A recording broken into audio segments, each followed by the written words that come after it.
Hola, es un gusto volvernos a encontrar. En este momento vamos a ver lo que es relacionado al desarrollo humano. Todo lo que tiene, la trascendencia que tiene, todo lo relacionado al estudio de qué es el desarrollo humano, por qué las personas somos como somos, por qué hay tanta diferencia entre los seres humanos. Todo eso vamos a ver y vamos a ver también algunas definiciones claves para entender la conducta. Entonces, decimos por desarrollo humano que es el patrón de evolución o cambio que se inicia desde el momento de la concepción, desde el momento que se unen dos células y van a continuar a través de todo el curso de la vida. Durante siglos, la historia de la psicología fue historia también de la filosofía, de la epistemología, la ética, y siempre se han preguntado cómo conocen el mundo los seres humanos. ¿Será la gente buena por naturaleza? ¿Qué motivaciones tienen las personas? ¿Hay un estilo de vida óptimo que los seres humanos deberían vivir? Interrogantes profundamente psicológicas y que están al corriente de la investigación científica sobre cómo es la naturaleza humana. Posteriormente, la biología, la filosofía, la fisiología se desarrollan y también dan luces con respecto a lo que es la psicología.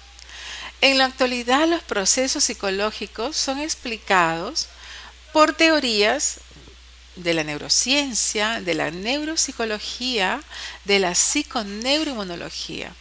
Porque hay que recordar que la psicología no es algo gaseoso. La psicología tiene una base fisiológica. Eso es muy importante tenerlo en cuenta. Desde el momento de la concepción, desde ese instante, es donde empieza la biografía del ser humano, desde el momento en que éste es concebido, desde el momento en que se unen dos personas que debieran unirse amorosamente para dar el inicio a una nueva vida. Todo este momento de la concepción atraviesa procesos que estudia el desarrollo humano. Este estudio se interesa en las formas en que las personas van cambiando a lo largo de toda la vida. Cómo quien cría a estas personas es la que ya establecen el futuro de este ser humano. Vamos a poner un ejemplo. Es el gran tenista Roger Federer, que es un ser digno de admiración porque no solamente es un gran tenista, es una leyenda viva del tenis, sino porque es un ser humano que trasciende, ¿no? Entonces, la historia de Federer es muy interesante porque él empezó a jugar tenis a los 3 años. Sin embargo, sus padres tuvieron en cuenta esta habilidad y este deseo de jugar tenis al que inculcaron a través de academias y comprendieron que la pasión de este niño era el tenis. Pero ¿qué hubiera pasado si los padres le hubieran dicho, no, el tenis será tu hobby, pero tienes que estudiar una carrera? Hubieran alterado toda la vida de esta genialidad. Entonces, ¿cómo la historia de cada uno de nosotros muchas veces está marcada por nuestros padres o por las personas que nos rodean? El desarrollo humano trata de cambios progresivos, acumulativos, de los que resulta una organización y funciones, como por ejemplo el desarrollo motor. Desde el momento en que el bebé descubre que tanto los miembros superiores como inferiores son independientes uno del otro y que él tiene la voluntad para mover la mano derecha, la mano izquierda, coger la mantita que tiene al lado o el juguetito y luego cuando descubre que puede llevárselo a la boca. Eso es todo para un bebé, es algo maravilloso. Posteriormente va a darse cuenta que manos, brazos, piernas y pies, él puede moverlos a su elección, a su voluntad. Entonces, por eso que muchas veces vemos en un bebé alguna postura graciosa, como por ejemplo, llevándose el pie a la boca, ¿no? Entonces, adquieren realmente ciertas posturas muy graciosas, pero que esto está indicando que el bebé está dándose cuenta que él tiene la capacidad de movimiento voluntario, ¿no? Entonces, empieza con lo que tiene a su alrededor, que generalmente son los juguetes, las mantitas, la camita, empieza a investigar, a tocarla, a mover los pies, y todo esto indica también parte del desarrollo. El estudio del desarrollo comprende tres ámbitos, ¿no? El desarrollo físico, que aquí se toma en cuenta el crecimiento del cuerpo y el cerebro, el desarrollo de las capacidades sensoriales, habilidades motoras, y pueden también influir otros aspectos. Si hablamos de desarrollo cognitivo, es este patrón de cambio en sus capacidades mentales, como son sus aprendizajes, la atención, la memoria, el lenguaje, el pensamiento, el razonamiento, la creatividad. Todos estos avances cognitivos se relacionan con el crecimiento físico, emocional y social. Y es acá donde, por ejemplo, para el niño, ¿no? Que empieza a caminar, ver el jardín para él es toda una jungla, porque está descubriendo que hay diferentes tonos de verde que todavía no sabe el nombre de los colores, diferentes tamaños de las hojas, formas de las hojas. De pronto descubre que en el jardín hay unos bichitos, las famosas hormigas. Entonces, para él es un mundo nuevo que generalmente desde esta etapa ya empieza a el niño a darse cuenta que hay un mundo inmenso por descubrir. Y es acá también donde intervienen los adultos y darle a conocer que la naturaleza se le respeta y que no se puede ah, presionar o aplastar las hormigas o las mariquitas que puede encontrar, etcétera. Ahora, el niño tiende a seguir a las hormigas y ver qué cosas son y cómo son, porque para él es todo un descubrimiento. Entonces, el modo en que se expresan los determinantes biológicos dependen también de los determinantes del entorno. ¿Qué tan rico es ese entorno para este bebé? ¿No? Y a la inversa, la misma influencia del entorno puede también trabajar de modo distinto dependiendo de la herencia de la persona. Por eso, no es tan complicado estimular a un bebé, es cuestión de creatividad. Desde, por ejemplo, un globo de colores, de diferentes formas. Ahora que hay globos maravillosos, brillantes, de muchos colores, donde se les puede poner una lámina, una figura, un pedazo de papel, un papel de colores. Todo esto para este bebé es nuevo. Por lo tanto, todo esto es estimulación, ¿no? Desde el momento que el bebé ve un ramo de flores y se sorprende, ¿no? Entonces, flores porque son formas, colores, olor. Entonces, para el bebé es todo un descubrimiento que pone ahí en juego toda su riqueza sensorial. Entonces, el entorno muchas veces es determinante para el crecimiento y el desarrollo de un bebé. El desarrollo individual depende de dos factores que siempre van a interactuar: los factores genéticos y los factores ambientales. Pero también hoy día hay otro factor que es la epigenética. ¿no? Ese es otro tema interesante, muy importante, porque esto está muy relacionado cómo aspectos externos como la alimentación, el estrés, influyen positivo o negativamente en la expresión de nuestros genes. Porque ahora los podemos presionar, los podemos en cierta forma modificar.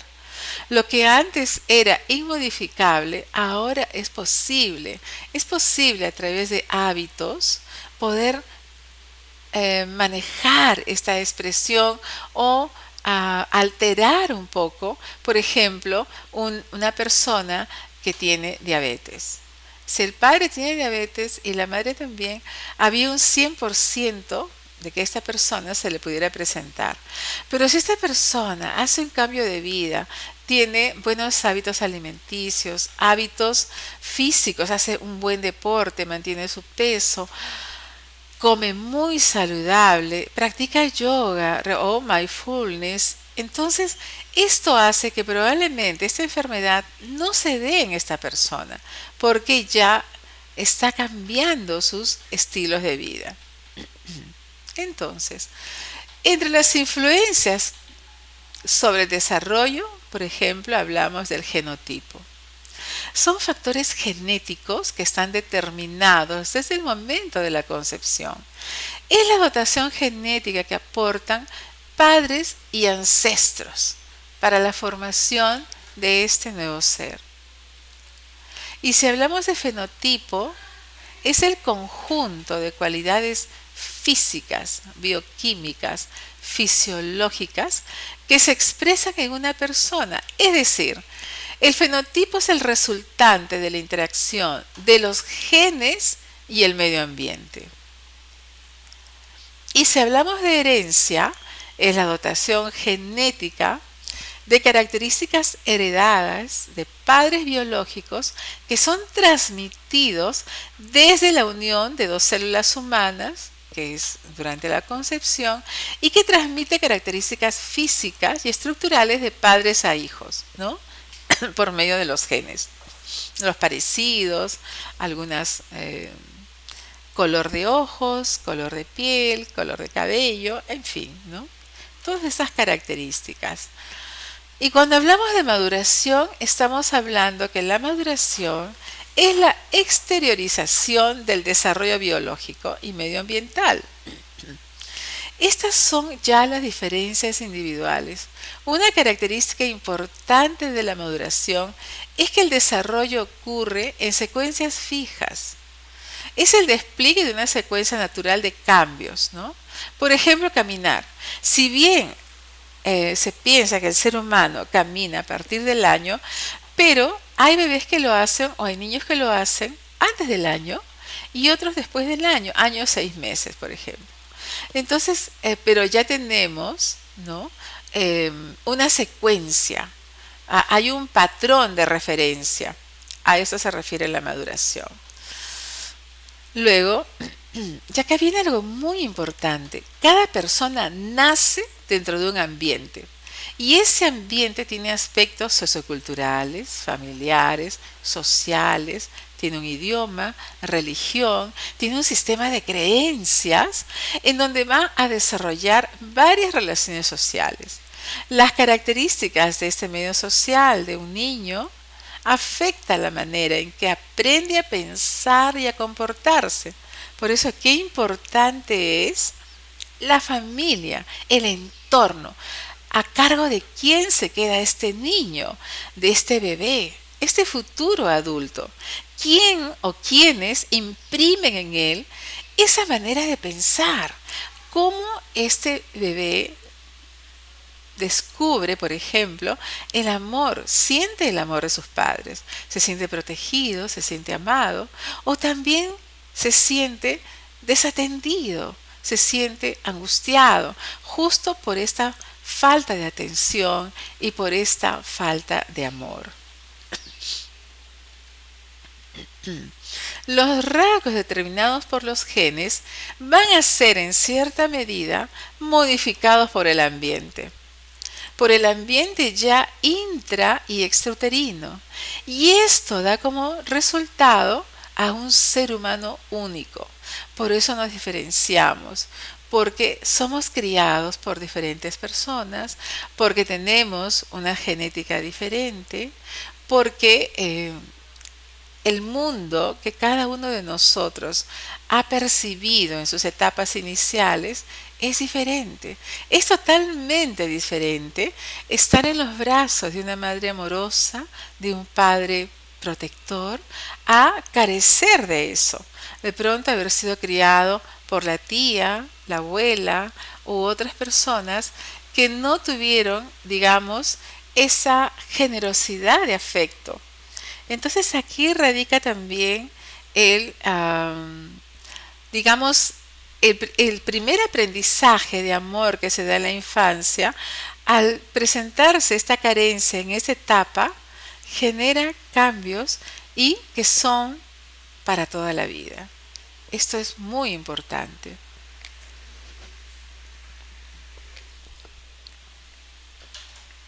Si hablamos de evolución, es el desarrollo biológico de conductas heredadas, ¿no? Como son procesos de mielinización, cambios bioquímicos debido al envejecimiento, cambios metabólicos y otras modificaciones que incluyen la evolución, una evolución propia del ser humano. El recién nacido. El recién nacido viene al mundo con una serie de destrezas motoras que se miden desde el primer momento que nace a través de los reflejos, ¿no?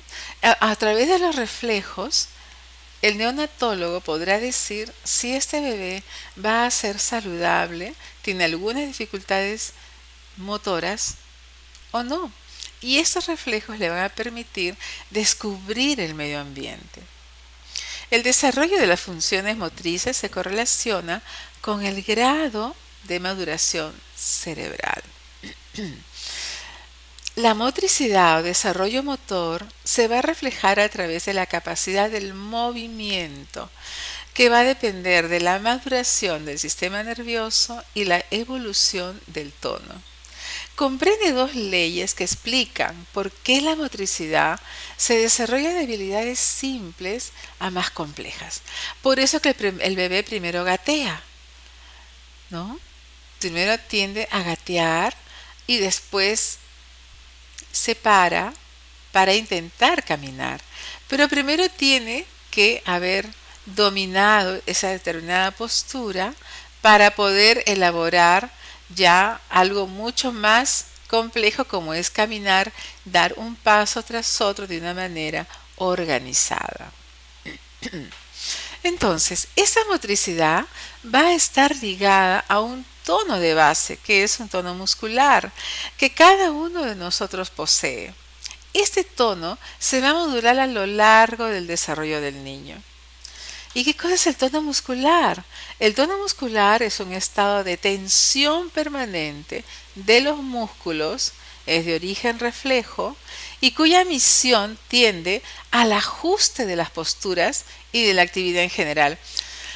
Tal es así que, por ejemplo, el bebé no le es muy fácil inicialmente subir unas escaleras y lo hace inicialmente arrastrándose sobre ellas, ¿no?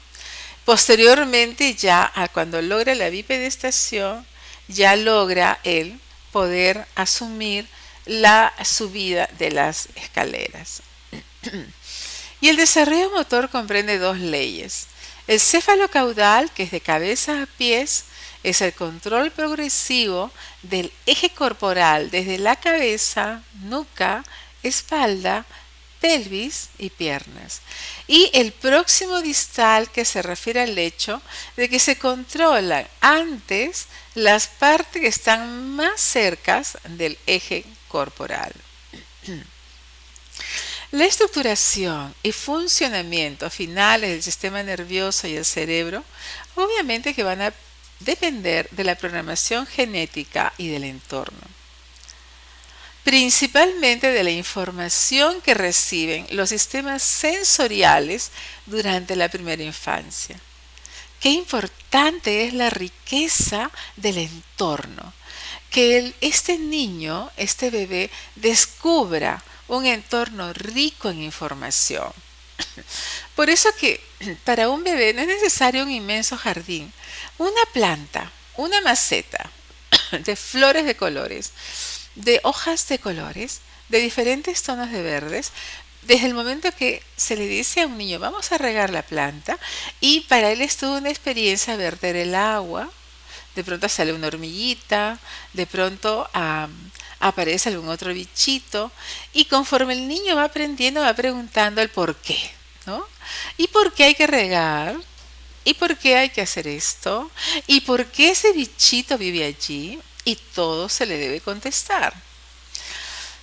Todo esto va a producir, como vamos a ver más adelante, las famosas sinapsis, que a mayor riqueza del entorno, mayor sinapsis se va a producir.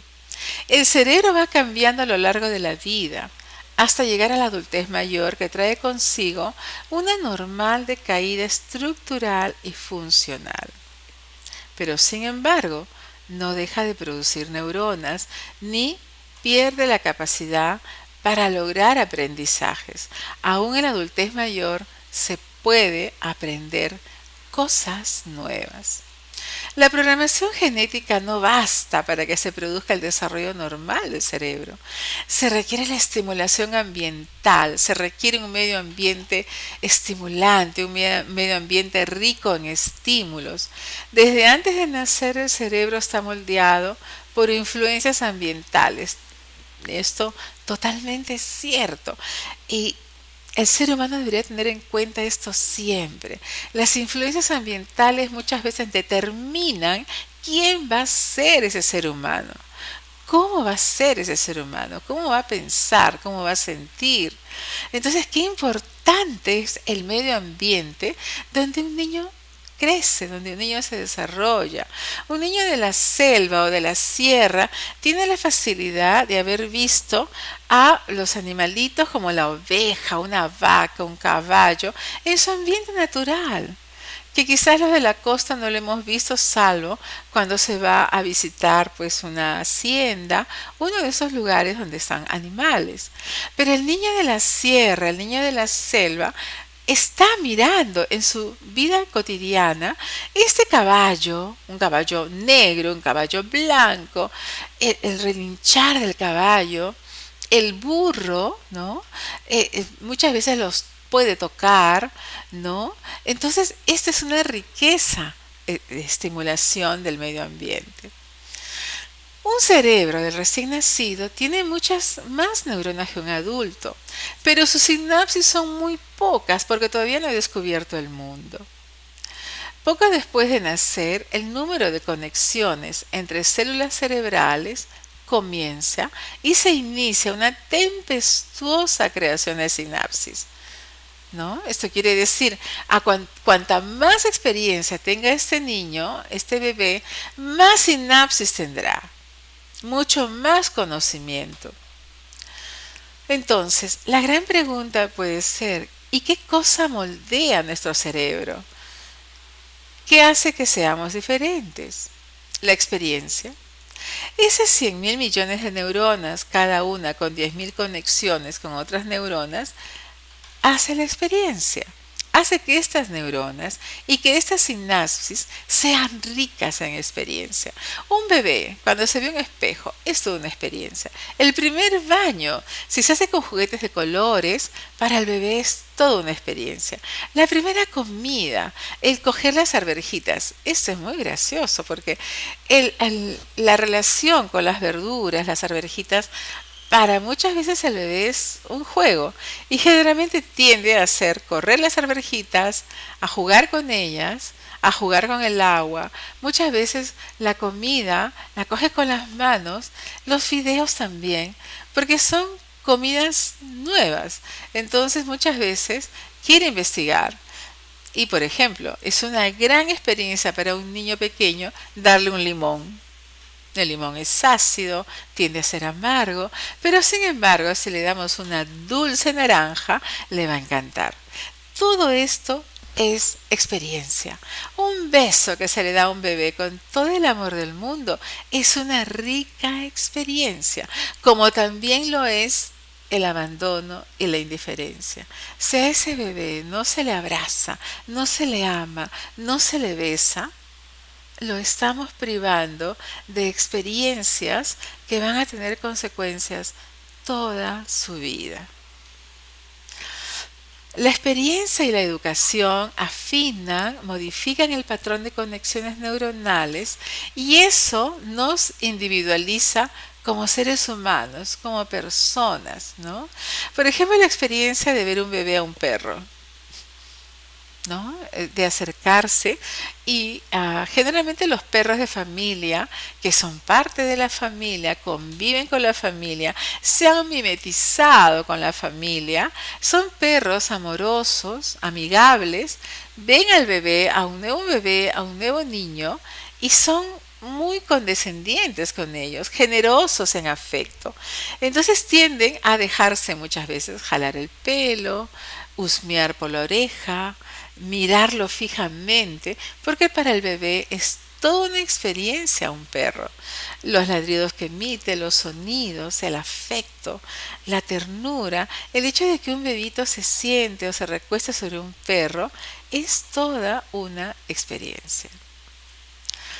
Bueno, en los años 60, premio Nobel Wiesel y Hubel de la Universidad de Harvard quisieron saber qué tan importante es el medio ambiente, qué tan importante es la experiencia.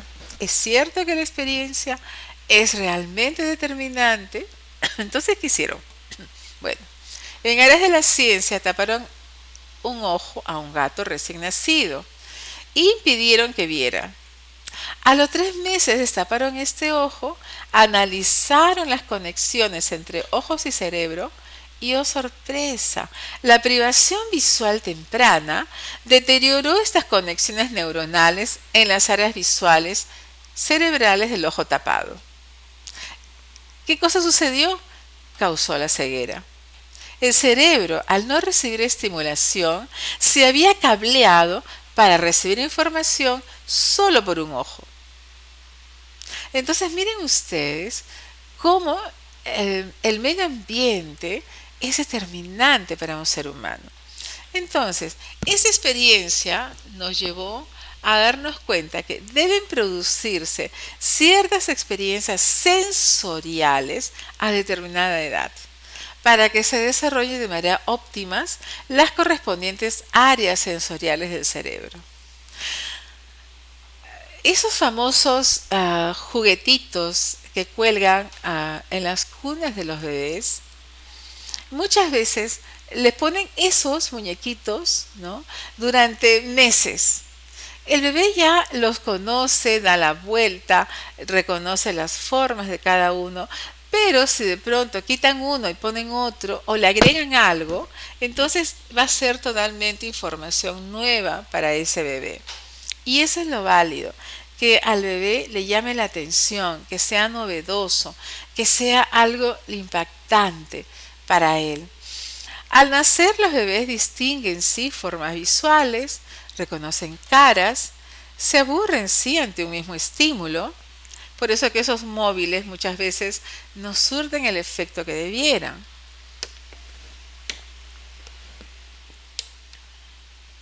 A los días ya reconocen el rostro de la madre.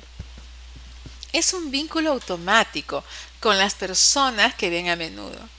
Incluso reconocen el olor de mamá. ¿Por qué? Porque cuando la mamá da de lactar, se produce la primera gran relación de afecto entre la madre y el hijo. Distinguen sonidos, ritmos, discriminan voces femeninas de las masculinas. Cómo la imagen de la madre para el bebé es la experiencia de amor más grande.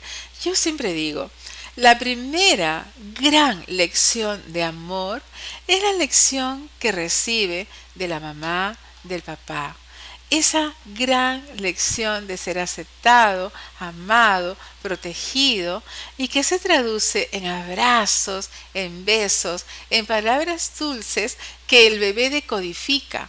porque es muy diferente decir otra vez te mojaste el pañal a hijo, ¿cómo te amo? Son expresiones diferentes. Mi bebé lindo, mi chiquito, es totalmente diferente a otra vez tengo que darte de comer. Entonces, son este tipo de caricias a través de la palabra que el bebé las interpreta, las introyecta. El recién nacido también es evaluado de acuerdo a 5 parámetros fisioanatómicos simples, ¿no? Por ejemplo, color de la piel, frecuencia cardíaca, reflejos, tono muscular y respiración. Esto se llama el test de Apgar. Es un examen clínico de neonatología. Este test lleva el nombre por quien lo inventó, que es Virginia Apgar. Este test se realiza al minuto, a los 5 minutos y en ocasiones, si es necesario, a los 10 minutos de nacer, ¿no? Entonces acá se evalúa el color de la piel como es. Nació con ligera tonalidad azul, su frecuencia cardíaca, como fue, hay dificultades a ese nivel, sus reflejos responden a una estimulación, ¿no? Su tono muscular es un movimiento activo, le cuesta alguna flexión, tiene dificultades para realizarla. ¿Cómo es la respiración? Es débil, irregular, fuerte. El ser humano está inmerso en un ciclo de constantes cambios. Empezamos con la capacidad de aprender de manera más efectiva y flexible sobre nuestro entorno. Descubrimos o descubre este ser humano en crecimiento que hay que cambiarse de ropa, que hay que ponerse pijama de noche, que hay que lavarse los dientecitos de día. Descubre una serie de conductas que tiene él que ir descubriendo, preguntando y queriéndolo saber todo, ¿no?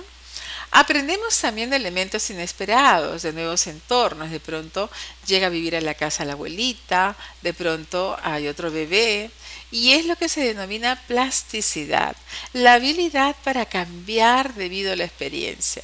Y esto ya se produce durante los 3 primeros años.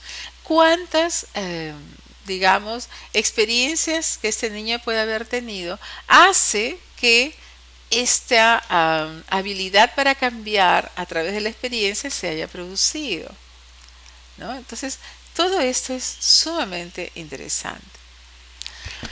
El cerebro. El cerebro está dividido en 2 hemisferios con funciones diferentes. Durante los 3 primeros años en los niños predomina el hemisferio derecho. ¿Por qué? Porque en el hemisferio derecho está lo emocional, lo espiritual, lo receptivo, lo artístico. Por eso que en los 3 primeros años al niño se le debe mostrar todo el amor que es posible, porque esto es una forma de riqueza y de aprendizaje para este bebé. Obviamente no dominan la lógica, y las palabras son para expresar sus sentimientos. Viven solo del presente. El tiempo y el sentido de responsabilidad no existen.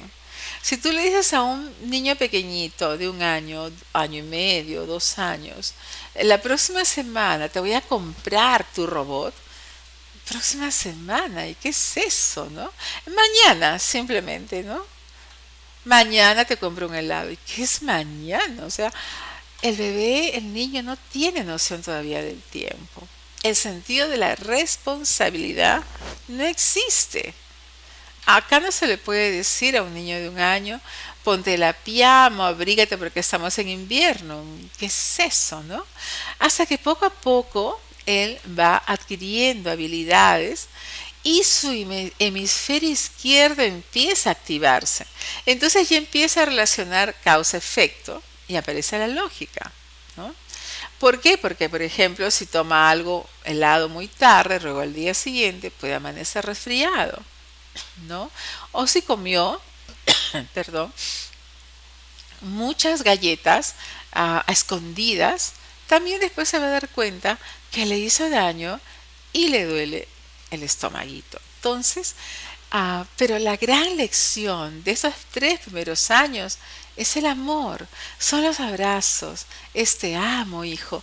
Todo eso que enriquece esa vida emocional de este futuro adulto. La infancia es un periodo específico del desarrollo en que los infantes humanos dependen de adultos. La infancia no podría existir si no existen cuidadores. Si estos bebés no son cuidados, pero no solamente cuidados, sino no son amados. O sea, el ser humano tiene que sentirse amado para crecer y ser un ser humano saludable, sano emocionalmente. Esto no quiere decir que aquellos niños, bebés que no fueron amados, ya no hay solución. Sí hay solución. Esto se puede trabajar, esto se trabaja. Se trabaja cuando el adulto no ha tenido esos padres que necesitaba. Esto se trabaja, se aprende. Y vamos a entrar en un tema precioso, pero solamente como alguna referencia, porque después es todo un gran tema, el apego. El apego es el vínculo afectivo que se establece con uno de estos cuidadores, que puede ser mamá, puede ser papá, puede ser la abuela, puede ser una tía, pero que va a tener repercusiones emocionales durante toda la vida. ¿Quién te amó realmente? ¿Quién te quiso?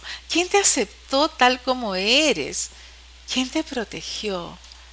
¿Quién estuvo ahí todo el tiempo? ¿Quién estuvo ahí cuando tú tenías temores? ¿Quién estuvo ahí cuando tú tenías ansiedades? ¿Quién estuvo ahí cuando tú querías recibir un abrazo? Y venía esa persona y te daba un abrazo grande, fuerte. Todo eso es muy importante para la vida futura. Ahora, hay algunos otros factores también que afectan el desarrollo humano. Y es, por ejemplo, la pobreza extrema. Pero si hablamos de pobreza extrema, no solo estamos hablando necesariamente de la pobreza económica, que también va a afectar al desarrollo humano, sino también estamos hablando de esa pobreza afectiva, de esa pobreza carente de estímulos, de esa pobreza ah, inherente a todas las necesidades de un bebé. ¿Cuántos bebés, cuántos niños que no reciben un abrazo, una ternura, eh, un juguete, buena alimentación? Porque ser pobre no significa carecer de todo esto, porque puede tener conocimientos básicos de crianza, aspectos de salud, nutrición. Hay muchas madres que han criado a sus hijos, pero han tenido esa, digamos, esos conocimientos, han tenido ese sentido común para poder criar a sus hijos, ya sea ah, en la sierra, se lo colocan en la espalda, van a trabajar la chakra.